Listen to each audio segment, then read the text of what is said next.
সুপ্রিয় দর্শক, আপনাদের সকলকে আমন্ত্রণ জানাচ্ছি universal medical college and hospital নিবেদিত রাজধানী টেলিভিশনের স্বাস্থ্য বিষয়ক নিয়মিত আয়োজন স্বাস্থ্য সমাধানের আজকের পর্বে। পুরো আয়োজন জুড়ে আপনাদের সাথে থাকছে আমি ডক্টর ইফা তিফা। দর্শক, আজকে আমরা কথা বলবো পিত্তথলির পাথর, হার্নিয়া এবং অ্যাপেন্ডিসাইটিসের ল্যাপারোস্কোপিক সার্জারি এর সুবিধা অসুবিধা এবং এই পুরো ব্যাপারটি নিয়ে। এ ব্যাপারে কথা বলার জন্য স্টুডিওতে আমাদের মাঝে উপস্থিত আছেন একজন অত্যন্ত জনপ্রিয় এবং বিশেষজ্ঞ সার্জন। আমাদের মাঝে উপস্থিত আছেন doctor Kuntal Das sir, general and laparoscopic surgeon, সহযোগী অধ্যাপক, surgery department, universal medical college and hospital. আসসালামু আলাইকুম স্যার, আপনাকে আমন্ত্রণ জানাচ্ছি আমাদের আজকের পর্বে। Thank you so much. Sir, শুরুতে আপনার কাছে আমি একটু জানতে চাই, অনেক পেশেন্ট তো আছেন যারা আসলে অনেক দিন ধরে তীব্র পেটের ব্যথায় ভুগছেন, কিন্তু ডক্টরের শরণাপন্ন হচ্ছেন না। কোন ধরনের পেটের ব্যথায় একজন পেশেন্টের অতি দ্রুত সার্জনের শরণাপন্ন হওয়া উচিত? আসলে পেটে ব্যথা তো মানুষের জীবনের একটা খুব সাধারণ একটা সমস্যা এবং খুব প্রচলিত কমন একটা প্রবলেম। এমন কোনো মানুষ পাওয়া যাবে না যার জীবনে কোনো একবার অন্তত পেটে ব্যথা না হয়েছে, এমন কাউকে পাওয়া যাবে না। কিন্তু পেটে ব্যথা হওয়া সেই সাথে তার তীব্রতা কতখানি তীব্র, অর্থাৎ তার সহনশীল পেটে ব্যথা, নাকি পেটে ব্যথাটা অতিরিক্ত বেশি, বা অনেক সময় ধরে পেটে ব্যথা চলছে, বা রোগী মানুষ সাধারণত যে কোনো একটা পেটে ব্যথা হলে যেই ধরনের ট্র্যাডিশনালি ইউজড যে ওষুধগুলো, যেগুলো ওষুধের দোকানে পাওয়া যায়, যেগুলো খেয়ে মানুষ অভ্যস্ত পেটে ব্যথার জন্য, এই ওষুধগুলো খাওয়ার পরে যদি পেটে ব্যথা না কমে, বা ব্যথার সাথে যদি অন্যান্য উপসর্গ যেমন বমি বা জ্বর বা অস্থিরতা, ঘাম হওয়া প্রচুর, এই ধরনের সমস্যাগুলো যদি হয় এবং এটা যদি দীর্ঘমেয়াদী হয়, তাহলে সেক্ষেত্রে অবশ্যই ডাক্তারের শরণাপন্ন হওয়া উচিত।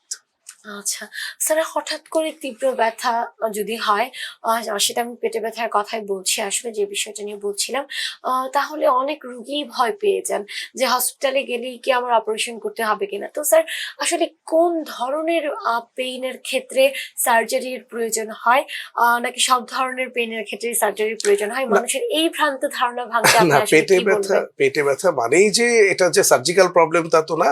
পেটে ব্যথা তো আসলে অনেক কারণে হয়।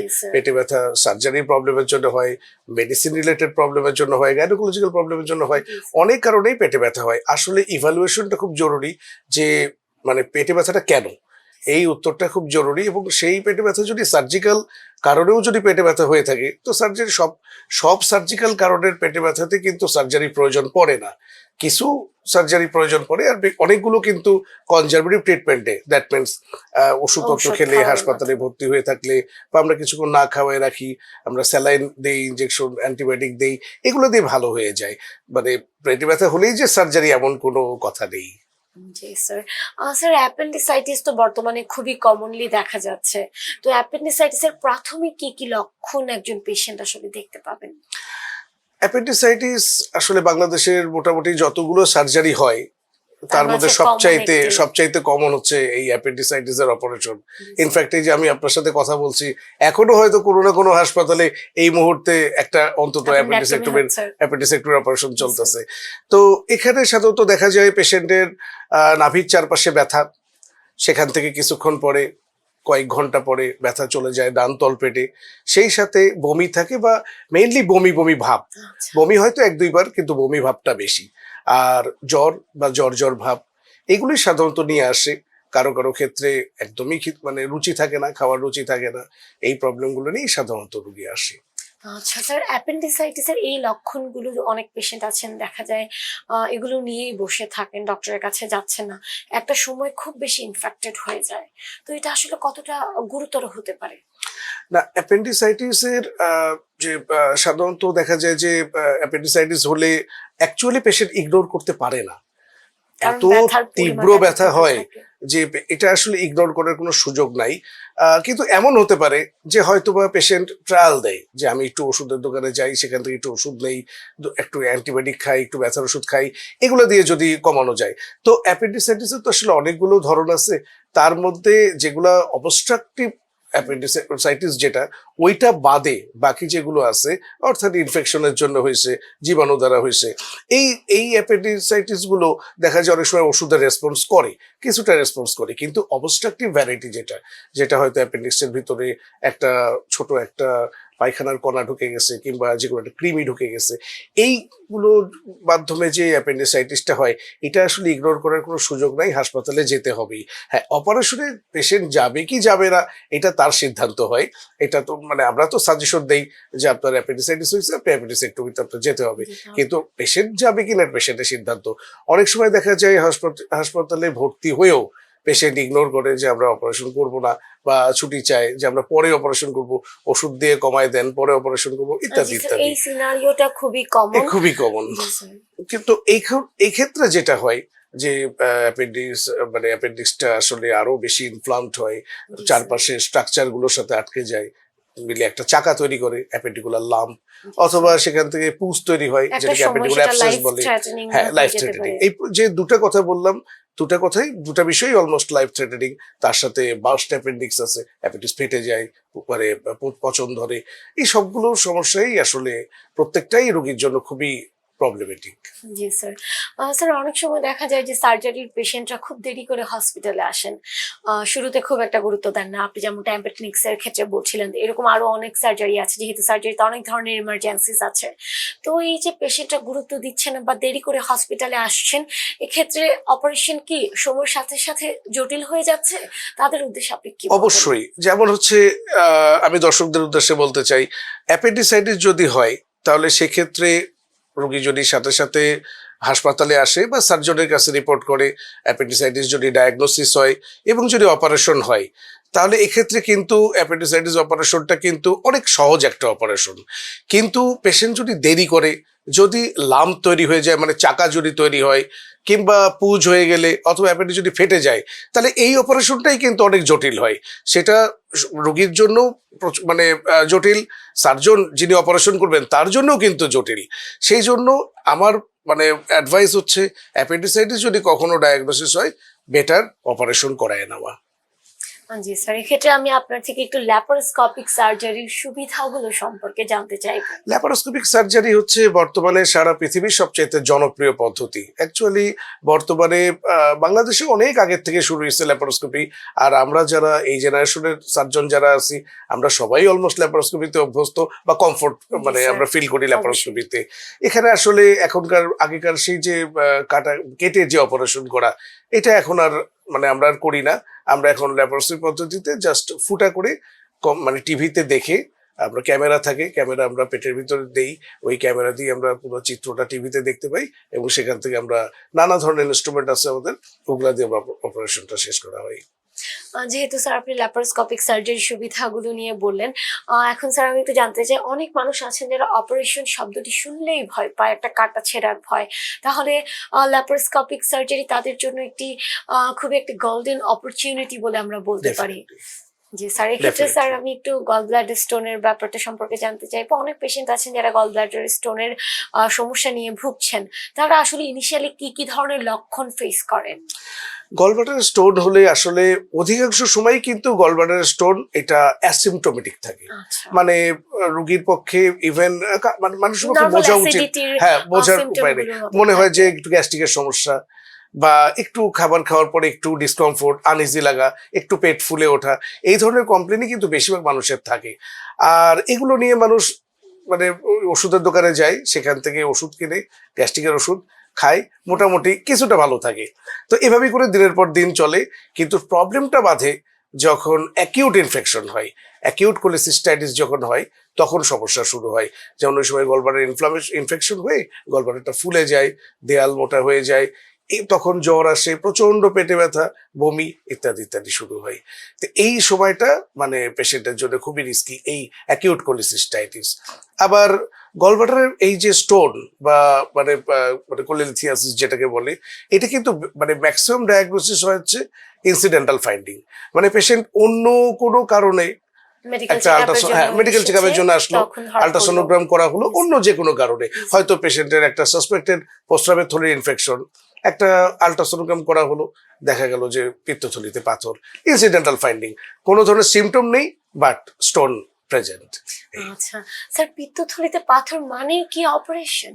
নাকি কনজারভেটিভ ট্রিটমেন্ট দিয়ে না, আমরা এখানে কথা কি যে পিত্তথলির পাথরের মানে নিজস্ব এত কমপ্লিকেশন, ওরা এত কমপ্লিকেশন তৈরি করতে পারে, যেমন পিত্তথলিতে ইনফেকশন করবে, পুষ তৈরি করতে পারে, পিত্তথলি পচন ধরতে পারে, পাথরটা যদি পিত্তনালীতে চলে যায় তাহলে সেক্ষেত্রে জন্ডিস তৈরি করতে পারে, ইভেন প্যানক্রিয়াটাইটিস নামে খুব খারাপ একটা রোগেরও তৈরি মানে এটা জন্ম দিতে পারে এই পাথর। সো আমি যেটা মনে করি যে আসলে পিত্তথলিতে পাথর একবার যদি ডায়াগনোসিস হয়, বেটার টু অপারেট। যে এখান থেকে এটা রেখে দিয়ে তো আসলে কোনো সুফল পাওয়া যাবে না, বা পিত্তথলি এমন না যে পিত্তথলি কেটে ফেলে দিলে তার পরবর্তীতে হজমের সমস্যা মানে হবে, বা তার ডেইলি লাইফস্টাইল এটা হ্যাম্পার্ড হবে, এরকম কিন্তু না। তো এই জন্য পিত্তথলিতে পাথর ধরা পড়লে মানে কমপ্লিকেশন এড়ানোর জন্য আমার মতে অপারেশন করে ফেলা উচিত। এটা আমার স্যার, আপনাকে suggestion। অসংখ্য ধন্যবাদ। এই মুহূর্তে সময় হয়েছে একটি বিরতির পর আমরা মূল আলোচনায় ফিরে আসবো।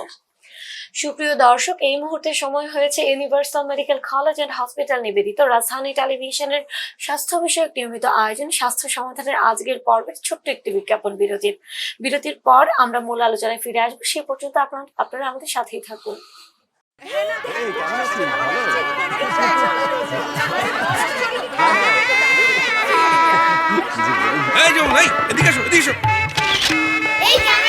আরে বিয়ে সাহেব যে রেস্ট নেন, মেয়ের বিদায়ের দিন, বাবা রেস্ট নিতে পারে। আরে আপনি বসেন। ঠিক আছে। এই না না না, তুই টেনশন করিস না মা।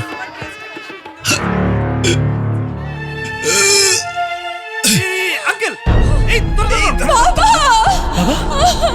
বাবা ইউনিভার্সাল কার্ডিয়াক হসপিটাল।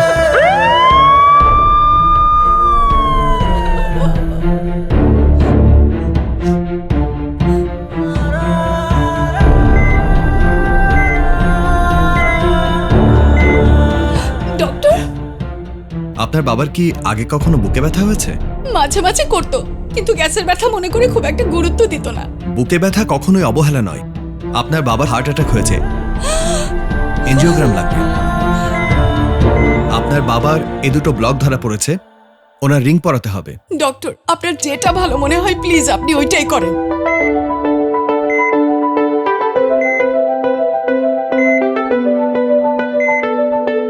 থাকুন নির্ভয়ে, আছে হৃদরোগের বিশ্বমানের চিকিৎসা সেবা ইউনিভার্সাল কার্ডিয়াক হসপিটাল। বাবা, কাঁদছিস কেন পাগলি? আমি তো ভালো হয়ে গেছি। ইউনিভার্সাল কার্ডিয়াক হসপিটাল আছে আমার পাশে, ওরা আমার হৃদয়ের বন্ধু। যখন আপনার পাশে ইউনিভার্সাল কার্ডিয়াক হসপিটাল, আপনি আর একা নন। ইউনিভার্সাল কার্ডিয়াক হসপিটাল, আপনার হৃদয়ের আরো কাছে। একটু তাড়াতাড়ি জান না ভাই। এক রাজা খুব অসুস্থ, রাজকন্যা কোথাও চিকিৎসা পেল না, সবাই তাকে ফিরিয়ে দিল। রাজকন্যা রাজাকে নিয়ে এলো ইউনিভার্সাল হাসপাতালে। আমার বাবা মার দিন রাত এভাবেই কাটে, বিশ্বাস হলো না তোমার? দাঁড়াও দেখাচ্ছি। সুপারহিরো ডাক্তার, নার্স এবং আধুনিক সব যন্ত্রপাতি নিয়ে universal medical college and hospital দিনরাত 24 ঘন্টায় নিয়োজিত আছে আপনার সেবায়। Universal medical college and hospital, চাই হাসি মুখ সবার।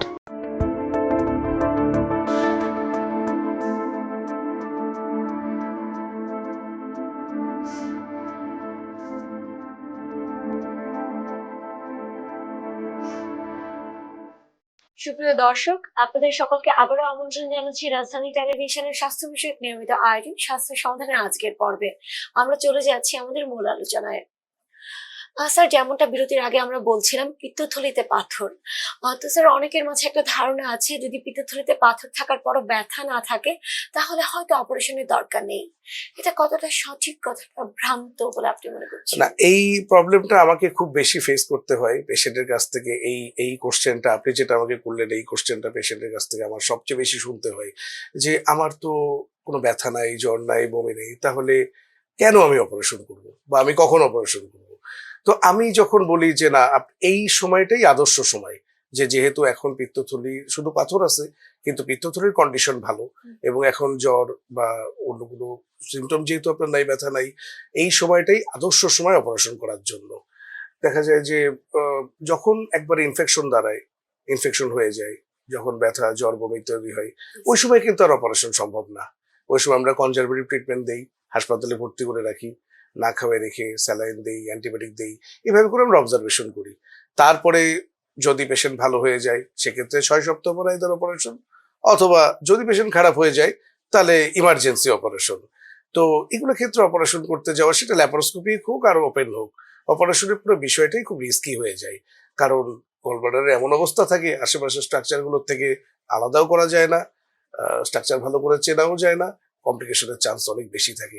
এই জন্য আমার দর্শকদের প্রতি আমার মানে অনুরোধ যে পিত্তথলির পাথর এটা অবহেলা করার বা অবজ্ঞা করার কোনো সুযোগ নেই। যদি হয়, মানে একবার যদি ধরা পড়ে, তাহলে ভবিষ্যতের কমপ্লিকেশন এড়ানোর জন্য অপারেশন করে নেওয়াটাই বেটার। এখন আসলে ল্যাপারোস্কোপি পদ্ধতিতে এত সিম্পল হয়ে গেছে বিষয়গুলো যে এটাকে আসলে অ্যাভয়েড করার কোনো প্রয়োজন দেখি না। ইভেন্টুয়ালি এটার প্রগনোসিস রেটও খুব ভালো, প্রগনোসিস রোগী খুব খুব ভালো জলদি সুস্থ প্রগনোসিস। হয়ে জি যাচ্ছে। জি জি জি ইভেন যারা ওয়ার্কিং পারসন আছেন জি। তাদের জন্য ল্যাপারোস্কোপিক আমাদের- সার্জারি একটা খুবই ভালো সমাধান। জি, মানে হাসপাতাল স্টে অনেক কম, দ্রুত বাসায় ফিরে যাওয়া যায়, দ্রুত কাজে ফিরে যাওয়া যায়, ব্যথা অনেক কম হয়, সব দিক দিয়েই সুবিধা। ওকে স্যার, এক্ষেত্রে আমি একটু হার্নিয়া সম্পর্কে জানতে চাইবো। বর্তমান সময়ে বাংলাদেশে তো হার্নিয়া খুবই কমন হয়ে গেছে, তো ইনিশিয়ালি হার্নিয়ার কি কি লক্ষণ দেখা যায়? আসলে হার্নিয়া তো একটা অনেক ব্রড টার্ম, মানে হার্নিয়ার আন্ডারে আসলে অনেক কিছু আছে। জি, স্যার। সারা শরীরের বিভিন্ন জায়গায় হার্নিয়া হয়। তো এর মধ্যে সবচাইতে কমন হচ্ছে আমাদের পেট, অ্যাবডোমেনে। তো বাইরের থেকে কিছু হার্নিয়া দেখা যায়, কিছু হার্নিয়া বাইরের থেকে দেখা যায় না। তো নর্মালি মানে সবচেয়ে কমন হার্নিয়া যেটা আমাদের বাংলাদেশের সবচেয়ে বেশি পাওয়া যায়, সেটা হচ্ছে ইঙ্গুইনাল হার্নিয়া। জি স্যার। হ্যাঁ, এটা হচ্ছে সবচেয়ে কমন, যেটা কুচকিতে মানে তলপেটে কুচকিতে যেটা হয়, ইঙ্গুইনাল হার্নিয়া। এটা পেশেন্ট আমাদের কাছে এসে প্রথম কমপ্লেন যেটা করে সেটা হচ্ছে যে আমি যখন কাশি দেই অথবা হাঁটাচলা করি, সিঁড়ি ভাঙাভাঙি করি, তখন আমার তলপেটে একটা কিছু বের হয়ে আসে, একটা চাকা তৈরি হয়, একটা জিনিস ফুলে ওঠে। আবার যখন আমি বিছানায় শুয়ে পড়ি তখন সেটা নিজে নিজে ভিতরে চলে যায়, অথবা আমি আঙ্গুল দিয়ে ঠেলে যে ফোলা অংশটাকে ভিতরে ঢুকাই দিই। এটাই হচ্ছে হার্নিয়া রোগের প্রাথমিক লক্ষণ। আচ্ছা স্যার, হার্নিয়ার চিকিৎসা হিসেবে আপনারা আসলে কি ব্যবহার করছেন? এটা কি কোনো ঔষধ বা ব্যায়ামের মাধ্যমে সুস্থ করা সম্ভব, নাকি অপারেশন প্রয়োজন? না, অ্যাকচুয়ালি হার্নিয়া আসলে অপারেশন মানে হার্নিয়ার আগে বিষয়টা একটু বলি। এটা একটা গ্যাপ, একটা গ্যাপ, যে গ্যাপ দিয়ে একটা যে কোনো একটা অর্গান বা একটা অর্গানের একটা অংশ বের হয়ে বের হয়ে আসতেছে। এসছে। ওই গ্যাপ যতক্ষণ পর্যন্ত থাকবে ততক্ষণ পর্যন্ত কিন্তু হার্নিয়া চলতে থাকবে বা এর কমপ্লিকেশন গুলো তৈরি হবে। ওই গ্যাপটাকে আমাদের বন্ধ করে দিতে হবে, যাতে ওই গ্যাপটা দিয়ে আর ওই অ্যাবনর্মাল ওই গ্যাপটা দিয়ে যাতে হার্নিয়ার হতে না পারে। এই জন্য কোনো ওষুধপত্র বা হচ্ছে কোনো উপদেশ, কোনো ব্যায়াম, কোনো কিছু দিয়েই আসলে হার্নিয়ার কোনো ট্রিটমেন্ট সম্ভব না। তার মানে স্যার হার্নিয়ার জন্য অপারেশন অপরিহার্য এবং সেটা রোগীর জন্যই ভালো। জি। আচ্ছা স্যার, আমরা তো অনেক পেশেন্ট দেখতে পাই যারা হঠাৎ করে কমপ্লেন করেন যে বেশ কয়েকদিন যাবত তাদের পেট শক্ত হয়ে আছে বা ফুলে যাচ্ছে, ইভেনচুয়ালি তাদের বাওয়েল মুভমেন্টটা প্রপারলি হচ্ছে না। এই ধরনের পেশেন্টদের কি আসলে সার্জারি প্রয়োজন পড়ে, বা এর কারণগুলো কি? এই পেট ফুলে যাওয়াটা এটা আসলে সবচাইতে কমন যে প্রবলেম, এটা কয়েকদিন ধরে তো না, তাৎক্ষণিক। জি স্যার। তাৎক্ষণিকভাবে মানে মানুষের পেট ফুলে যেতে পারে বা পেট শক্ত হয়ে যেতে পারে। সবচেয়ে কমন যে কারণ পেট ফুলে যাওয়ার সেটা হচ্ছে ইন্টেস্টাইনাল অবস্ট্রাকশন, মানে সহজভাবে বলতে গেলে যে খাদ্যনালী পেঁচায় যাওয়া। পেঁচায় যাওয়া। হ্যাঁ, মানে একটার মধ্যে আরেকটা জি, ঢুকে স্যার। যাওয়া অথবা পেঁচিয়ে যাওয়া, এটাই হচ্ছে সবচাইতে কমন ইন্টেস্টাইনাল অবস্ট্রাকশন। এছাড়া আপনি যে বললেন যে শক্ত হয়ে যাওয়া পেট, শক্ত হঠাৎ করে পেট শক্ত হয়ে গেল, এটার আবার সবচাইতে কমন কারণ হচ্ছে পারফোরেশন, মানে খাদ্যনালীতে ফুটা হয়ে যাওয়া। যে কোনো কারণে, সেটা পাকস্থলী হতে পারে, সেটা ক্ষুদ্রান্ত বৃহদান্ত্র, যে কোনো জায়গায় হতে পারে, ফুটা হয়ে যেতে পারে, তখন এরকম পেট শক্ত হয়ে যায়। এবং এই দুই ক্ষেত্রেই কিন্তু সার্জিক্যাল কনসালটেশনটা খুবই জরুরি। আর পারফোরেশনের ক্ষেত্রে বেসিক্যালি অপারেশন তো মানে মাস্ট, অপারেশন করতেই হবে। আর ইন্টেস্টাইনাল অবস্ট্রাকশন যেটা বললাম, মানে খাদ্যনালী পেঁচিয়ে যাওয়া, এই ক্ষেত্রে প্রথমে আমরা কনজারভেটিভ ট্রিটমেন্ট দিই। কনজারভেটিভ ট্রিটমেন্টে যদি রোগী ভালো হয়ে যায় তাহলে তো হলো, আর না হলে 72 ঘন্টা ওয়েট করার পরে এরপর আমরা ডিসিশন নেই যে অপারেশনে যাবো কিনা। আচ্ছা স্যার, অনেক রোগী আছেন যারা আসলে আফটার সার্জারি, যে কোনো একটা সার্জারির পর কি খাবেন কি খাবেন না, কি করবেন কি করবেন না, এই নিয়ে একটি দ্বিধা দ্বন্দ্বে থাকেন। যতই কাউন্সিলিং করা হোক তাদের ওই যে একটা দ্বিধা যে আমি কি এটা খেতে পারবো বা ওটা খেতে পারবো, সেটা কাটানো যায় না। আজকে যদি স্যার আপনি আমাদের দর্শকদের উদ্দেশ্যে একটু পরামর্শ দিতেন। না আসলে প্রত্যেকটা সার্জারির পরেই কিন্তু সুস্পষ্টভাবে খাবার দাবারের ব্যাপারে দিক নির্দেশনা দেওয়া থাকে জি, স্যার। প্রত্যেকটা সার্জারির ব্যাপারে। এখন যার পিত্তথলি অপারেশন হয়েছে তাকে আমরা কিন্তু বলে দিই যে আপনি সব খাবারই খাবেন, কিন্তু চর্বি জাতীয় খাবারটা একদম ডিমের কুসুম, ইলিশ মাছ, পাঙ্গাস মাছ, গরুর মাংস, খাসির মাংস, এই খাবারগুলো একটু কম খেতে বলা হয়, পারলে অ্যাভয়েড করবে, অথবা যদি খেতে ইচ্ছা খুবই করে limited কম amount। করে খাবে। বা যার একটু প্রবলেম হচ্ছে পিত্তথলি অপারেশনের পরে, কারো কারো একটু প্রবলেম হয়, বলে যে একটু বেশি খাওয়া দাওয়া করলে ডায়রিয়া হচ্ছে বা পেটে একটু ব্যথা করতেছে, তাদের ক্ষেত্রে বলা হয় যে অল্প অল্প করে বারে বারে খাওয়ার জন্য। তো এইরকম যেমন এটা এই ব্যাপারে দিক নির্দেশনা থাকলো। তারপরে যদি যদি পাকস্থলী অপারেশন করা হয়, সেক্ষেত্রেও বলে দেওয়া হয় অল্প খাবার বারে বারে খাওয়ার জন্য, এভাবে বলে দেওয়া হয়। সবগুলো অপারেশনের পরেই কিন্তু খাওয়ার দাওয়ার বিষয়ে বা লাইফস্টাইল যে মডিফিকেশন, এটার ব্যাপারে কিন্তু একদম সুস্পষ্ট ভাবে দিক নির্দেশনা দিয়ে দেওয়া হয়। আচ্ছা স্যার, এক্ষেত্রে আমি জানতে চাই যে যে কোনো ধরনের সার্জারির পর অন এন অ্যাভারেজ একজন পেশেন্ট কতদিনের মাঝে আসলে স্বাভাবিক জীবনে ফিরে যেতে পারেন?